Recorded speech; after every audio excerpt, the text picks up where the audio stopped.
Thank you for joining our panel today for security on Cardano and trends in the industry. Mass market applications on blockchain and the implementation of mission critical infrastructure requires that the underlying infrastructure be considered reliable.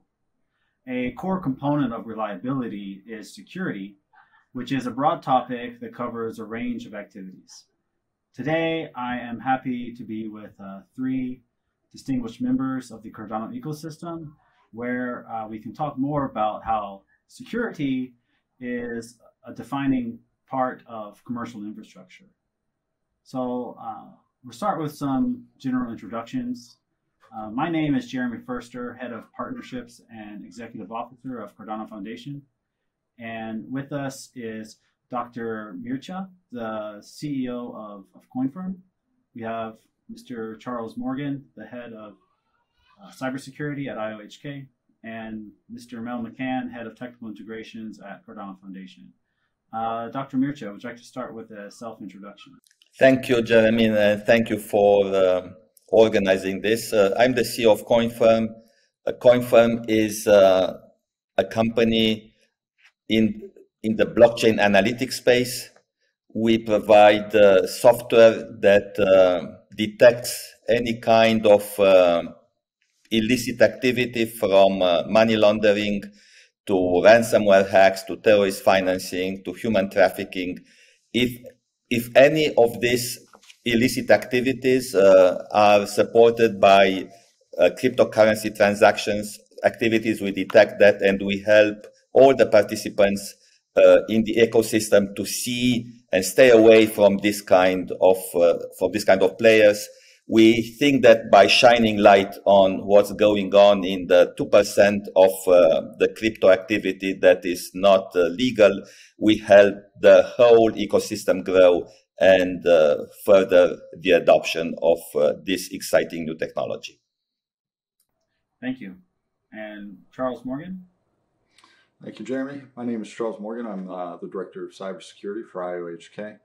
In my role within the company, not only do I help ensure the code quality and the security of the code, but I also wind up following up on a lot of things dealing with fraud, theft of ADA from individuals. That's both wallets that have been compromised as well as people that have been tricked into sending their money into places. Cases like this, we do our best to assist the police in their investigations, and now with the addition of the capabilities of CoinFirm, we've advanced that a great deal. In general, my job is to keep your money safe. Thank you. Jeremy? Thank you. And Mel? Thank you, Jeremy. My name is Mel McCann. I'm the Head of Technical Integrations in the Cardano Foundation. I oversee all the technical aspects of integrating with third parties and exchanges. And part of that would have been having my team help CoinFirm connect with the Cardano blockchain and be able to pull and parse that information to assist them in their tools. Great. So let's start with Dr. Mircea. Why is forensic analysis an important aspect of security? So you always need to look at what's happening with the money. Regulation is just part of it, but regulators, they cannot cover all the elements of risk. You need to, as someone who is participating in this market, in various roles, and Cardano Foundation is providing a lot of those roles, but there are also tens of thousands, hundreds of thousands of people that participate in these activities.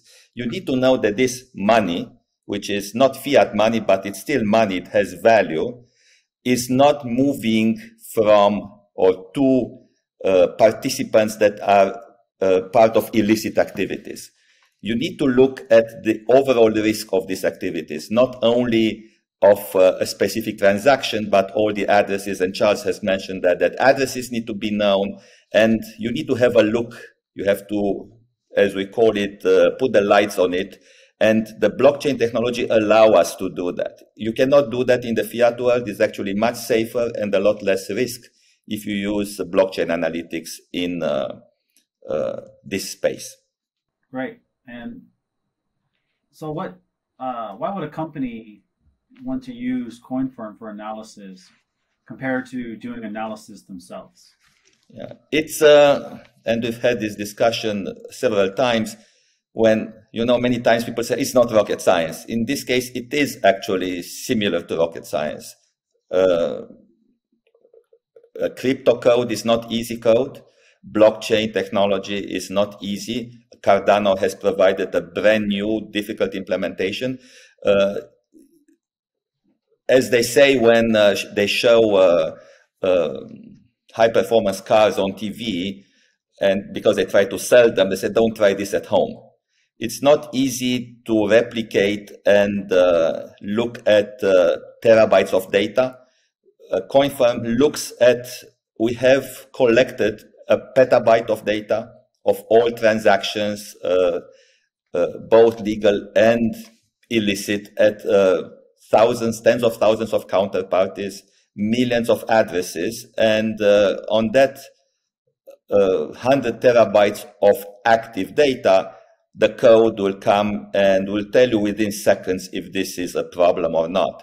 And you don't necessarily need to use the CoinFirm solution. There are 8, 9, 10 companies doing something similar to what we do. We think we have a better solution because we are constantly looking at the whole set of cryptocurrencies, and our collaboration with Cardano is an example of how we see this. It's not only BTC and ETH.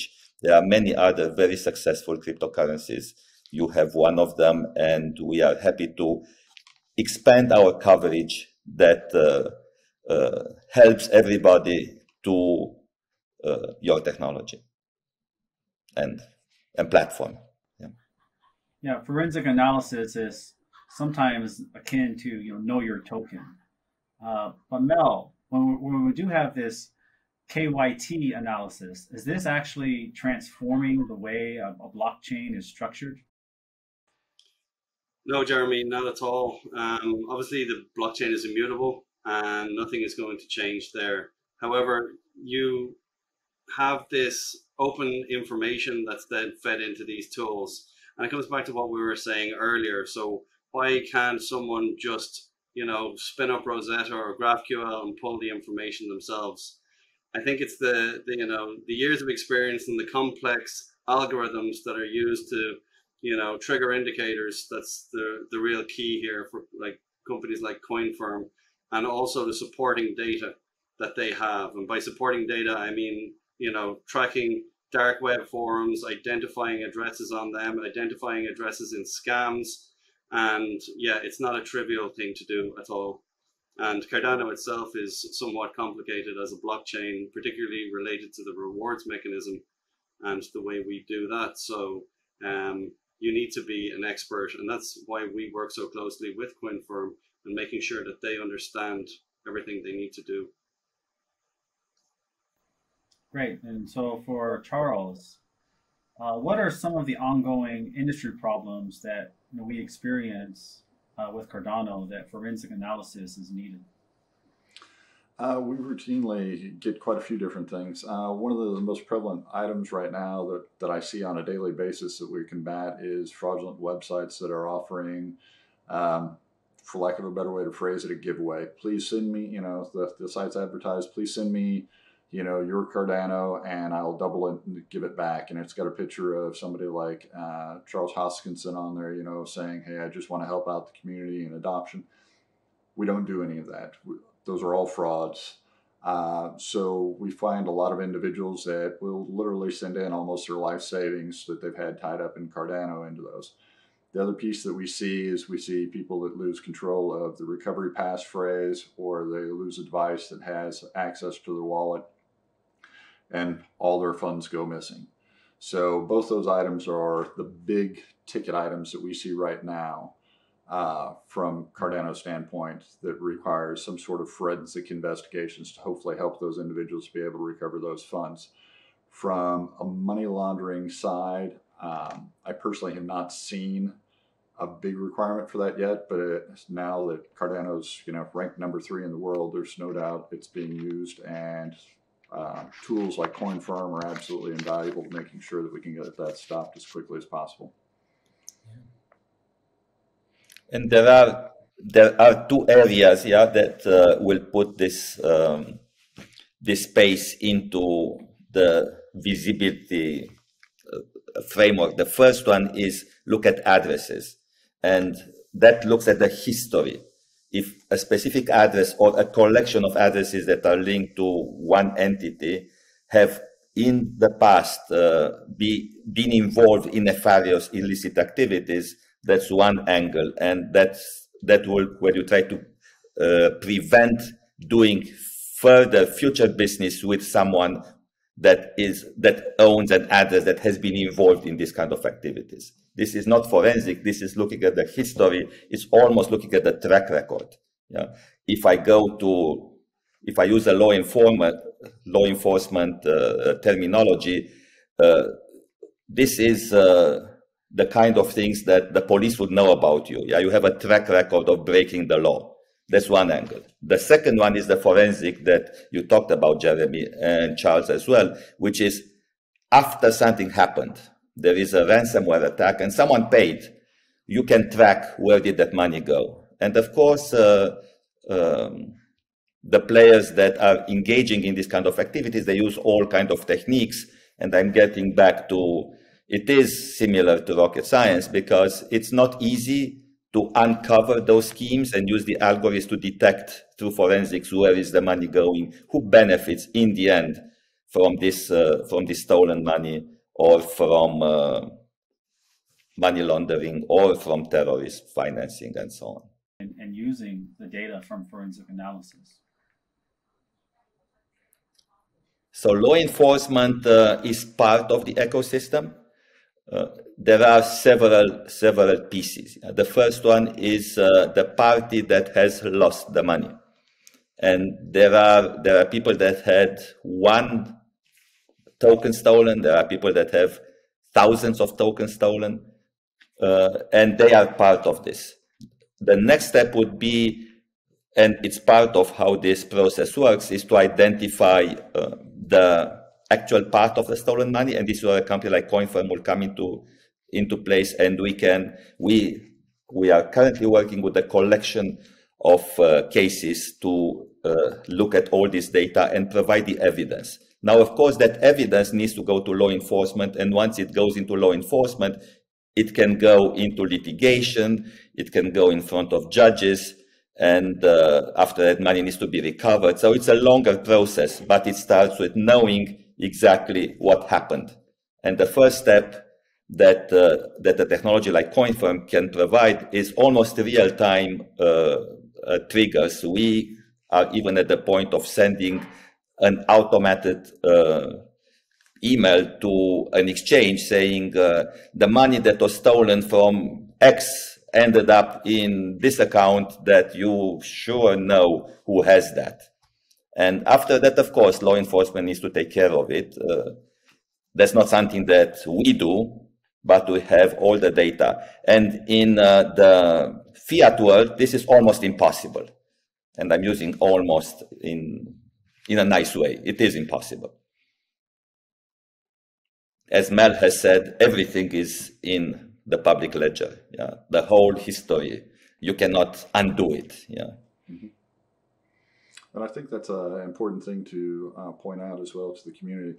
We don't have some behind the scenes thing that we've added to the blockchain to be able to do this. We can see the exact same information that you can.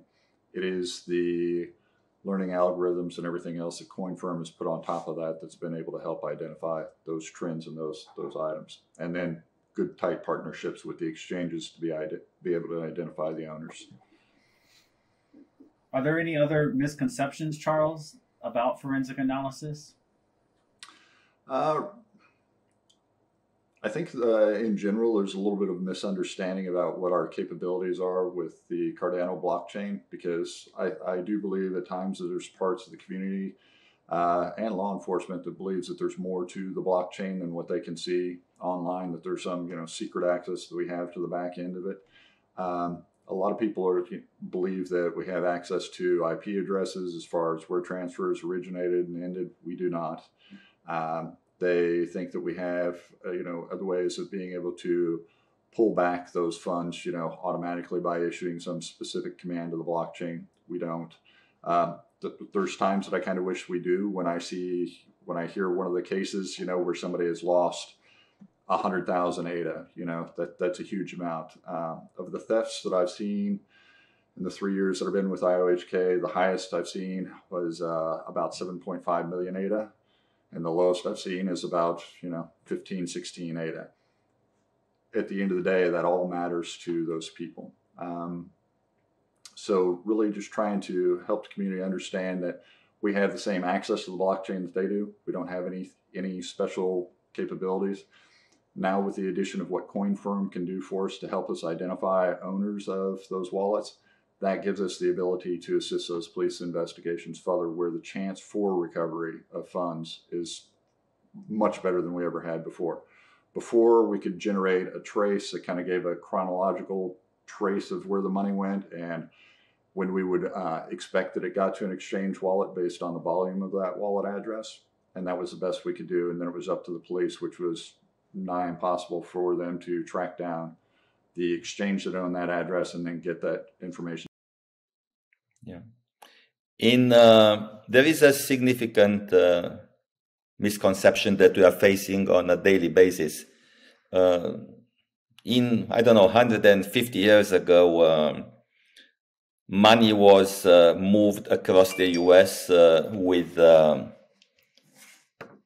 with horses and carriages and a couple of people with guns. And the bandits, they figured out that if they put 5 people with guns against 2 people with guns, they can take the money. And I said, oh, nothing can be done. Of course, it was done, yeah. The people that were defending the carriages, there are now more with more guns, and they had a solution. We read in the paper all the time, someone lost the money, that has been a hack, that has been a ransomware payment. And I've seen it like 100 times in general population newspapers saying, once crypto is stolen, it's gone. Forget about it. Again and again and again. And that's not true. It's not gone. We can, with the technology that we have, together, the developers of the distributed ledger, the blockchain technology, and the blockchain analytics like CoinFirm, we know exactly who took it, where did they do it, where did they put it in 1,600 places and put it back. It's all visible. The algorithms see it. So it's not gone. Now, getting the keys to get the money back, it's a different story. That's where you need law enforcement and where you need courts to make this happen. But the actual investigation is done. It can be done. We do it. Others do it as well. So this is, I think, a huge misconception that the community, the people in general, they don't understand that the capability is there. The money is not gone. The money is here. We find it. Yeah, the one thing I would like to add that it's now easier than ever to report a theft or a scam. And if you have been, considered a victim, do reach out to either of us. It's not the best job to be proud to do, but it is a very important job, and it's one that we all take very seriously. And more than anything, just remember to educate yourself and your peers on how to manage crypto assets. That is the #1 tool for protection. Do not believe that you can just magically give 1 ADA and receive 2.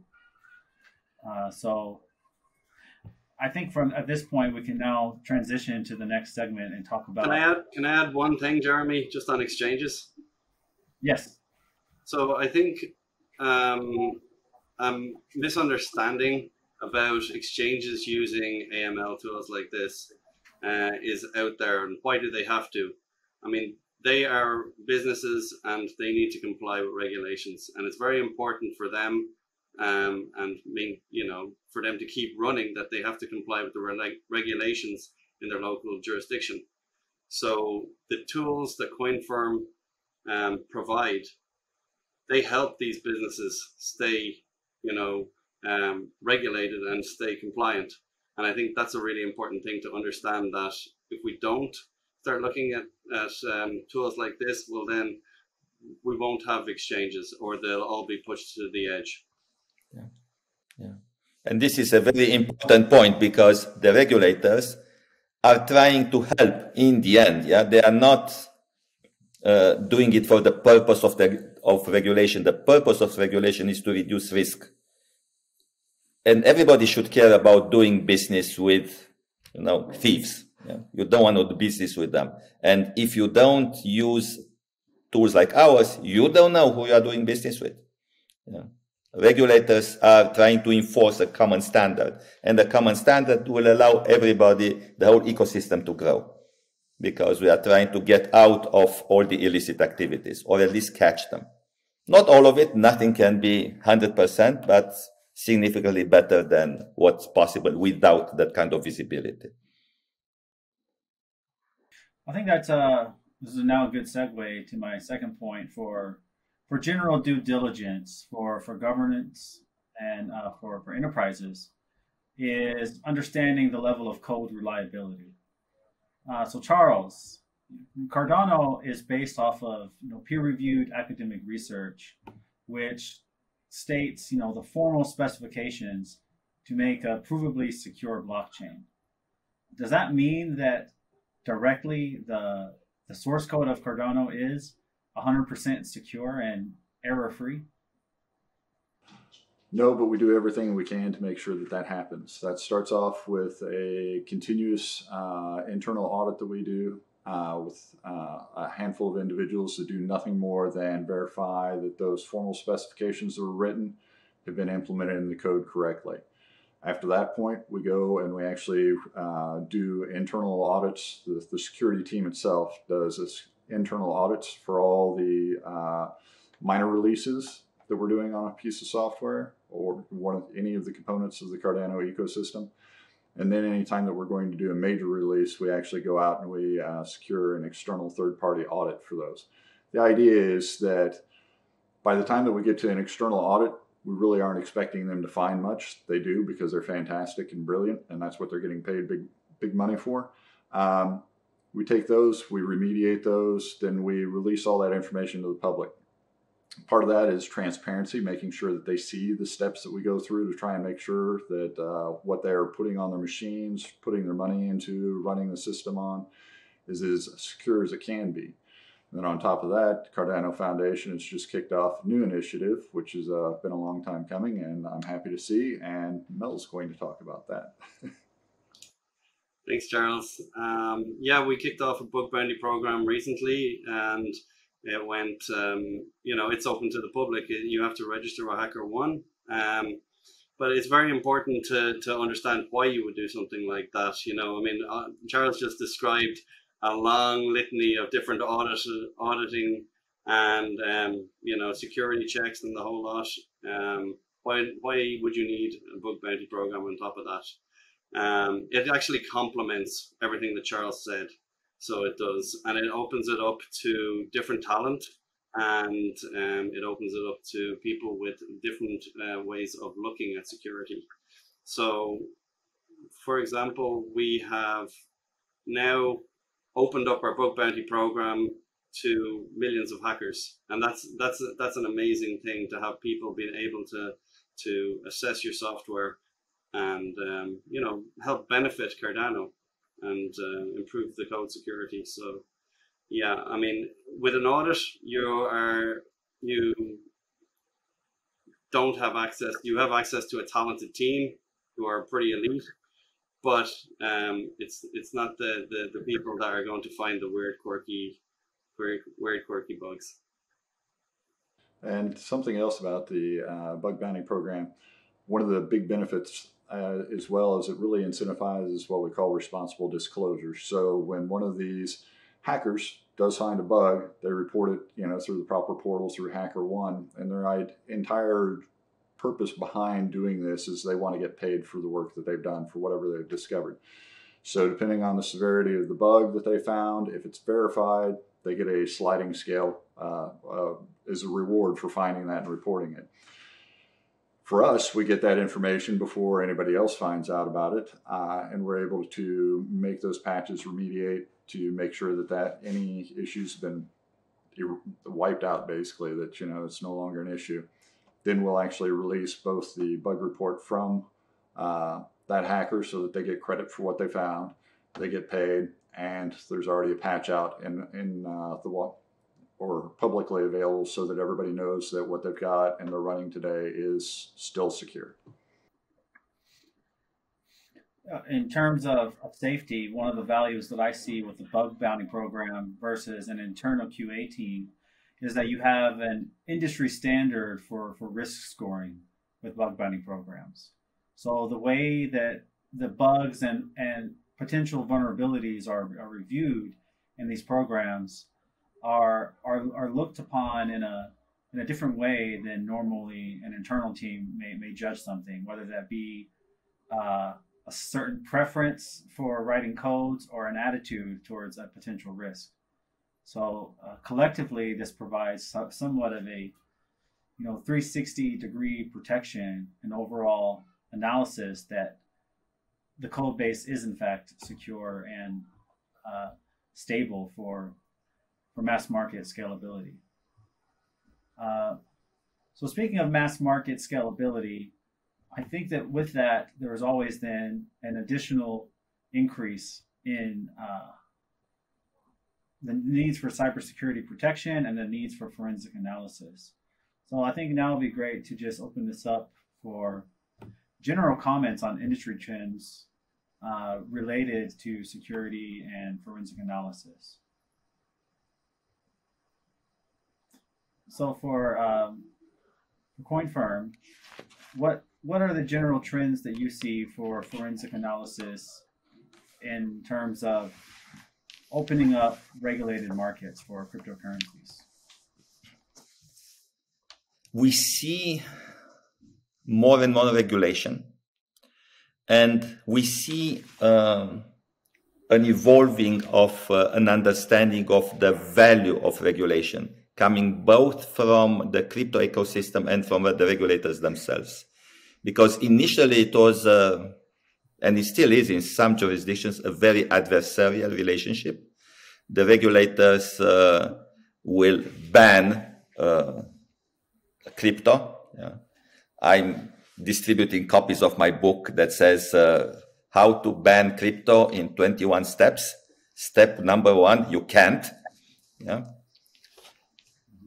At the same time, many people in the crypto world, they are saying, we don't want regulations. Look what regulation has brought us in the fiat world. We're trying to do it without that.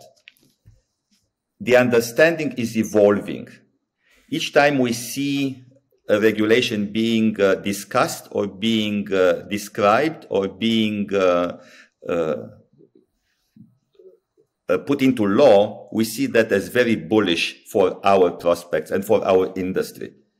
Because that's the way to grow, is when you get out from all the disputes and how about crypto is being used for ransomware. Yeah, and fiat money is used for drug trade. Like, are you going to ban fiat money? So once the rules are clear, everybody plays by the rules, and the company in the RegTech space, like CoinFirm and others like us, we help everyone else monitor the rules. Once the rules are established, the rules are being monitored, you know that now you can conduct normal, legit activity at higher and higher volumes with more and more participants. And this is the kind of change that we see happening step by step. Now, step by step, you know how you are all in technology, you know how it happens, yeah? Slowly, then suddenly, yeah? We are now in the slowly phase. Suddenly may happen sooner than most people think. If you just monitor what people are saying in the US and Western Europe at the level of Central European Bank, at the level of US Congress, they are talking about it. They don't really understand what this is about, but once they will understand with the help of various agencies, we help them as well. They will put rules in place. Rules will evolve, but this is the major trend that we see happening. Yeah. I would say even compared to 6 months ago, let alone 1 or 2 years ago. And Mel, how about yourself for, trends for forensic analysis? In the forensic analysis, we are running a service, we call it Reclaim Crypto. And in Reclaim Crypto, if you type Reclaim Crypto, you can get to us. And you can say, I had this money. We've seen a lot of people every day. As I was talking with you now, another 25 people reported stolen funds. So there is clearly a market there. And it's a market that forensic analysis will stop in its tracks. You are not able to check these things in the fiat world. And we see a growing market. We've had how many forensic analysis last year? Like 1 last year. We had 10 in the first quarter. We had 40 in the second quarter. We are now hiring more people. So it's clearly moving in that direction. And once we'll start having successes together with our partners in law enforcement, we expect the kind of nefarious illicit activity that will trigger the need for forensic analysis to go down. So it now goes up. Eventually it will go down as it will be more lower bidding activity in the environment. I mean more. Already it's only 2%. So it's 2% illicit activity in fiat, it's 2% illicit activity in crypto. If we do our job right with forensic analysis and stop these things, it will go to 1%, hopefully even less. Yeah, that 1% may grow in total size. So for Charles, as Cardano is growing, do you see our operations for cybersecurity yes, actually I do. Growing in tandem? Not only because of the larger scale adoption, but of course we see more requests for help now that we try and field. It's one of the things that we try and make sure that any of our community members, stake pool operators, things like that, have access to the knowledge that we have about the ecosystem already. So I see that expanding. I also see, it's sad to say, the fraud and the theft claims will continue rolling in as adoption grows there. That'll grow some. Having tools like CoinFirm definitely makes that job much easier. And realistically, just as the product itself grows and becomes more nuanced and we add more capabilities to the chain itself, there's going to be more pieces that we need to make sure are being properly audited and that everybody's keeping up to date. So if I'm not wrong, one of the items that Mel takes care of quite often is making sure that the exchanges know of every hard fork, every update that's coming out, making sure that they're on the latest version, making sure that they've got the proper supported pieces so that there's... Yep, absolutely. And, part of that is making sure that they are secure as well, that they are running the latest version, the latest patches. And it's really important for us to know that our partners, whether they be exchanges or otherwise, are actually secure and safe in using the latest software. But I also need to know if they're using, or receiving clean funds. So as people build more and more businesses on Cardano, they want that assurance level that they are accepting clean, non-illicit funds. So for example, Save the Children, a charity, they want to know that the donations that they get are not from an illicit source. And that's very important. More and more banks are becoming interested in Cardano and what they can do with Cardano. And it's vital for them to ensure that the funds are clean as well. So yeah, I definitely think, Jeremy and panel, that it's going to become more and more and more important as time goes on. As we see more people, using Cardano and building upon Cardano. Yeah. And you'll see clearly an increase in off-ramping of ADA. Off-ramping as people will accumulate and after that they will want to move some of those crypto assets that they hold in ADA today to US dollar or to euros. That is done usually through banks. Banks will say, oh, you are a millionaire in ADA and you want to put half of that money into your Euro bank account. Who are you? Where did you get that money? What can you prove to us that you are not part of a drug running operation? And this is where the benefit is very clear, of using blockchain technology and using Cardano, because you can show the whole history. You can show that this is clean funds, not only the source of funds, which is where the money came in one hop, but source of wealth, which is how was it accumulated in the beginning. So it's all good. Great final statement. And this is in general why, although security is not talked about so much on the highlights of media, it's a very important cornerstone of market development. So are there any final statements we have from our panel before we wrap up this session? Yes, absolutely. Going back to theft of ADA, I see a couple different things that really cause this. Normally, there's a lot. Well, I can't say normally. There's a lot of cases out there where people don't protect it like they would their regular bank account. They see it kind of almost as monopoly money up front, for lack of a better way to phrase it, and they forget to take the same precautions around it that they would around an account that contains, an equivalent amount of cash. That's one problem. Another problem is because of those kind of ideas, just like you would for the machine that you access your online banking on, you want it kind of not used for the kids to download games. You don't want, your teenagers downloading, music and videos and everything else onto it. You really want pretty much a dedicated machine. You want to make sure that it's well protected with an antivirus or an anti-malware stuff. If you can possibly only use it for that one thing, I appreciate that that's not completely reasonable for a lot of families.